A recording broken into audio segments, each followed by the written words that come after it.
العلم هو النور الهادي والمفتاح لكل الخير من يرد الله به خيرا. اعوذ باللہ من الشیطان الرجیم بسم اللہ الرحمن الرحیم وَأَعِدُّوا لَهُم مَّا اسْتَطَعْتُم مِّن قُوَّةٍ وَمِن رِّبَاطِ الْخَيْلِ تُرْهِبُونَ بِهِ عَدُوَّ اللَّهِ وَعَدُوَّكُمْ وَآخَرِينَ مِن دُونِهِمْ، اور ان کے مقابلے کے لیے تیاری کرو جو کچھ تم سے ہو سکے،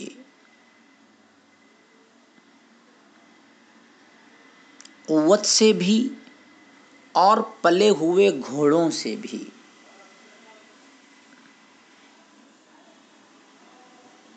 اس کے ذریعے تم اللہ کے دشمن کو اور اپنے دشمن کو اور ان لوگوں کو جو ان کے علاوہ ہیں ڈراتے رہو۔ لا تعلمونہم اللہ یعلمہم،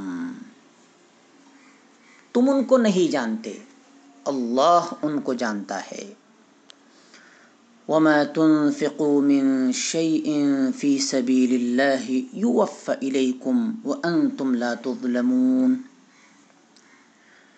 اور جو بھی کوئی چیز تم اللہ کی راہ میں خرچ کرو گے وہ تمہیں پورا پورا دے دیا جائے گا اور تم پر ظلم نہیں کیا جائے گا۔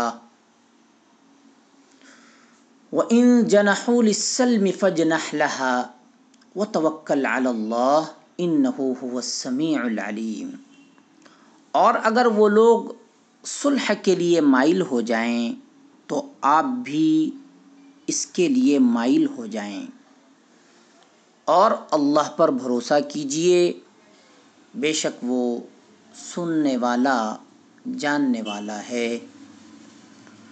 وَإِن يُرِيدُوا أَن يَخْدَعُوكَ فَإِنَّ حَسْبَكَ اللَّهُ، اور اگر وہ لوگ آپ کو دھوکہ دینے کا ارادہ کریں تو بے شک اللہ آپ کو کافی ہے۔ هُوَ الَّذِي أَيَّدَكَ بِنَصْرِهِ وَبِالْمُؤْمِنِينَ، اللہ وہی ہے جس نے اپنی مدد کے ساتھ اور اہل ایمان کے ساتھ آپ کو قوت دی۔ وَأَلَّفَ بَيْنَ قُلُوبِهِمْ، اور ان کے دلوں میں الفت پیدا فرمائی۔ لَوْ أَنفَقْتَ مَا فِي الْأَرْضِ جَمِيعًا مَا أَلَّفْتَ بَيْنَ قُلُوبِهِمْ وَلَكِنَّ اللَّهَ أَلَّفَ بَيْنَهُمْ، اگر آپ سب کچھ خرچ کر دیتے جو زمین میں ہیں تب بھی آپ ان کے دلوں میں الفت پیدا نہیں کر سکتے تھے، لیکن اللہ نے ان کے درمیان الفت پیدا فرمائی۔ انہ عزیز حکیم، بے شک وہ غلبے والا ہے، حکمت والا ہے۔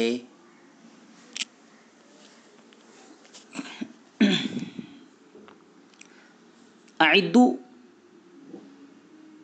یہ فعل امر جمع مذکر حاضر کا صیغہ ہے، اعداد مصدر ہے، معنی تیاری کرنا۔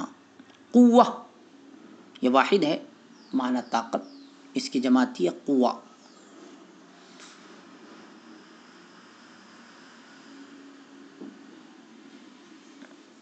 اس بارے میں ایک حدیث ہے، رسول اقدس صلی اللہ علیہ وسلم نے ارشاد فرمایا کہ قوت تیر اندازی ہے، القوت الرمی، الا اس طرح کے الفاظ ہے، قوت تیر اندازی ہے، قوت تیر اندازی ہے۔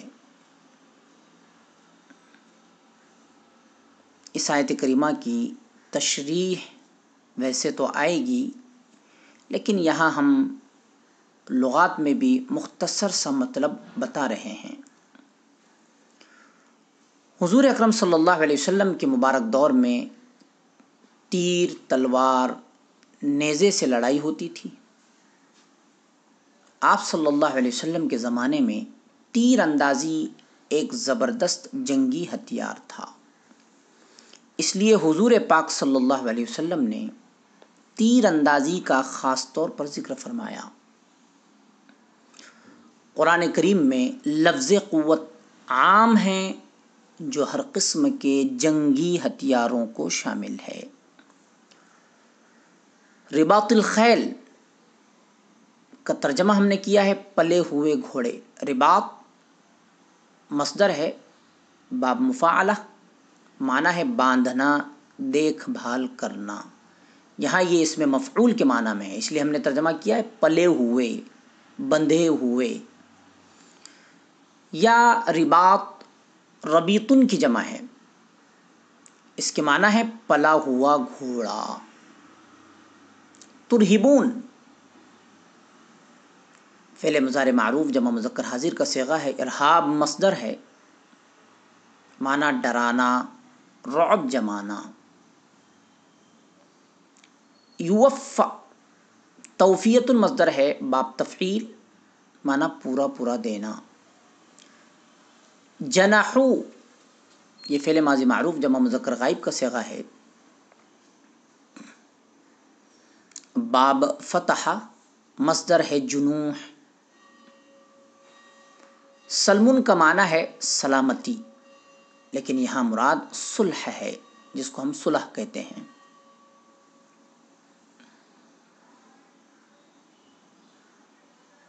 فجنح لہا وَإِن جَنَحُوا لِلسَّلْمِ فَجْنَحْ لَهَا، اس میں ضمیر واحد مؤنث غائب ہے، اس کا مرجع سلمن ہے، للسلم۔ یہ لفظ کے اعتبار سے مذکر ہے، لیکن اس کی جو نقیض ہے یعنی اس کی ضد لفظ حرب،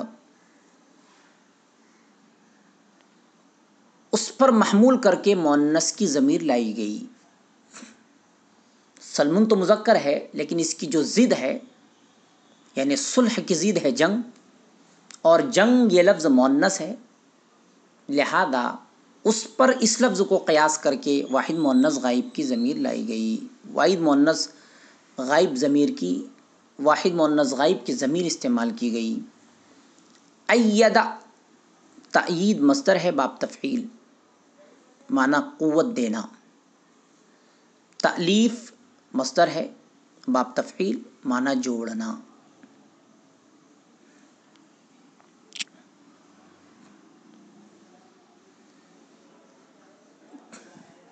اعدو فعل ہے، انتم ضمیر فاعل ہے، لہم اعدو سے متعلق ہے۔ مستطعتم یہ جملہ حالت نصبی میں ہے، یعنی مفعول بھی واقع ہو رہا ہے۔ من رباط الخیل یہ جار مجرور مل کر یہ کسی شبہ فعل سے متعلق ہے۔ ترہبون یہ جملہ حالیہ ہے، یا تو آپ استطاعتم سے اس کو حال بنائیں، یا اعدو میں جو انتم ضمیر ہے اس سے آپ اس جملے کو حال بنائیں۔ عدو اللہ وعدوکم یہ ترہبون کا مفعول بھی ہے۔ وآخرین واو حرف عاطفہ ہے، اور آخرین کا عدو اللہ وعدوکم پر عطف ہے، اور یہ مفعول بھی ہے، تو یہ بھی مفعول بھی واقع ہو رہا ہے۔ آخرین گویا حالت نصبی میں ہیں۔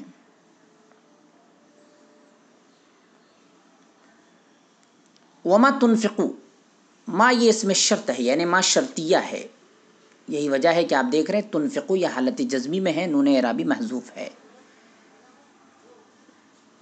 اور وما تنفقوا من شیء فی سبیل اللہ یہ جملہ شرط ہے۔ یوفع یہ جواب شرط ہے، یوفع یہ بھی حالت جزمی میں ہے اور جواب شرط ہے۔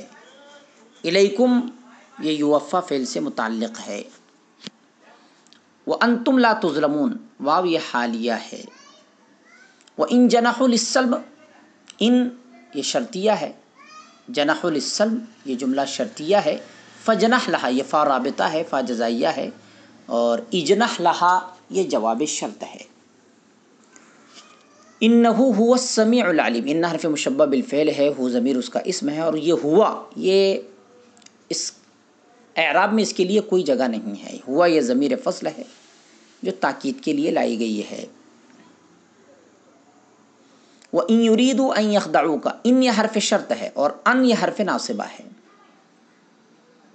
ان حرف ناصب بھی ہے اور ان مصدریہ بھی ہے، یہی وجہ ہے کہ یہ پورا جملہ مصدر کی تعویل میں ہو کر یریدو کا مفعول بھی بن جائے گا، اور گویا یہ پورا جملہ شرط ہے، فا جزائیہ ہے، فا رابطہ ہے، ان حسبک اللہ یہ گویا جواب شرط ہے۔ فَإِنَّ حَسْبَكَ اللہ، حسبک یہ گویا ان حرف مشبہ بالفعل کا اسم ہے، اللہ یہ خبر ہے۔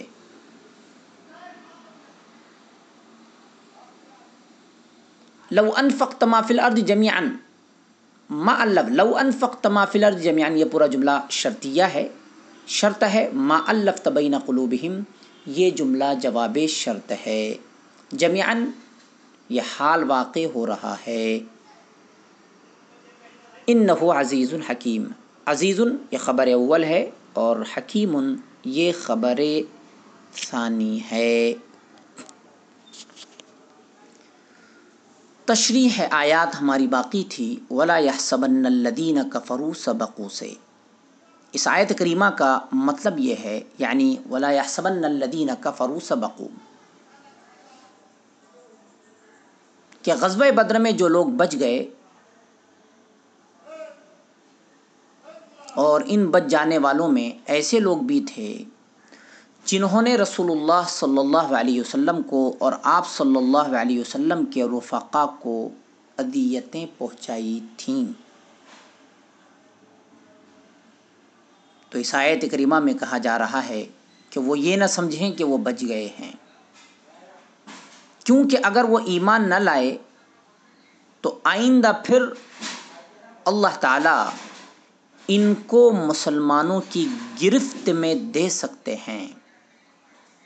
چنانچہ فتح مکہ کے موقع پر ایسا ہی ہوا۔ وَأَعِدُّوا لَهُم مَّا اسْتَطَعْتُم مِّن قُوَّةٍ، اس آیت کریمہ میں جہاد کی تیاری کا حکم ہے، یعنی جو مسلمان جس قسم کا جہاد کر سکتا ہے وہ اس کے لیے اپنے آپ کو تیار کریں۔ جیسے اسلامی ملک میں بسنے والے فوجی ٹریننگ حاصل کریں اور اسلامی حکومت اپنے زمانے کے لحاظ سے اسلحہ حاصل کریں اور ان کا تجربہ کریں۔ گھوڑے کا خاص طور پر رباط الخیل اس لیے ذکر کیا گیا کہ اس زمانے میں جنگی نقطہ نظر سے گھوڑے کی بڑی اہمیت تھی، لیکن موجودہ دور کے لحاظ سے وہی اہمیت جو پہلے زمانے میں گھوڑے کو تھی، آج کے زمانے میں جنگی جہاز، میزائل، توپ اور ٹینک وغیرہ کو حاصل ہے۔ پھر یہ بھی فرما دیا گیا کہ یہ اسلحہ بدرجہ مجبوری استعمال کے لیے ہیں، ان کا اصل مقصد تباہی مچانا اور خون ریزی کرنا نہیں ہونا چاہیے، بلکہ مقصد یہ ہے کہ دشمنوں پر دھاک قائم رہے تاکہ کوئی اسلامی ملک پر جارحیت کی ہمت نہ کر سکے۔ قرآن کریم نے اس میں ان دشمنوں کا بھی ذکر کیا ہے جو اس وقت موجود تھے، یعنی مشرکین عرب اور یہود و نصارہ، اور ان دوسرے لوگوں کا بھی جن سے مقابلہ درپیش ہونے کو مسلمان نہیں جانتے تھے، جیسے روم و فارس، جن سے عہد نبوی کے بعد جنگ کی نوبت آئی، بلکہ اس میں قیامت تک مسلمانوں کے خلاف برسرے پیکار دشمنوں کی طرف اشارہ موجود ہے۔ غیر مسلم ممالک میں بھی مسلمانوں کے لیے جہاد کا راستہ کھلا ہوا ہے، لیکن جہاد بالسیف نہیں بلکہ جہاد باللسان، یعنی غیر مسلم ممالک میں جو مسلمان رہتے ہیں انہیں چاہیے کہ وہ بھی جہاد کریں، لیکن جہاد باللسان، زبان و قلم سے جہاد، یعنی اللہ کے دین کی طرف دعوت دینا، یہ بھی ایک جہاد ہی ہے، بلکہ یہ جہاد کا مقصد ہے، کیونکہ اصل مقصود اللہ کے بندوں کی ہدایت اور ان کو دوزخ کے ابدی عذاب سے بچانا ہے۔ وَإِن جَنَحُوا لِلسَّلْمِ فَاجْنَحْ لَهَا، مطلب یہ ہے کہ اسلام میں اصل جنگ نہیں ہے بلکہ صلح و امن ہے، لہذا اگر کوئی قوم صلح کے لیے آمادہ ہو تو مسلمانوں کو چاہیے کہ اللہ پر بھروسہ کرتے ہوئے صلح کا راستہ اختیار کریں۔ کبھی ایسا ہوتا ہے کہ ایک گروہ بظاہر صلح کے لیے آمادہ ہوتا ہے، حالانکہ ان کی نیت صاف نہیں ہوتی، پھر بھی مسلمانوں کو تعلیم دی گئی کہ اللہ کی طاقت پر بھروسہ کر کے صلح کو قبول کر لینا چاہیے، کیونکہ اگر انہوں نے دھوکہ بازی سے کام لیا تو مسلمانوں کے لیے اللہ کی ذات کافی ہے۔ فَإِنَّ حَسْبَكَ اللَّهُ،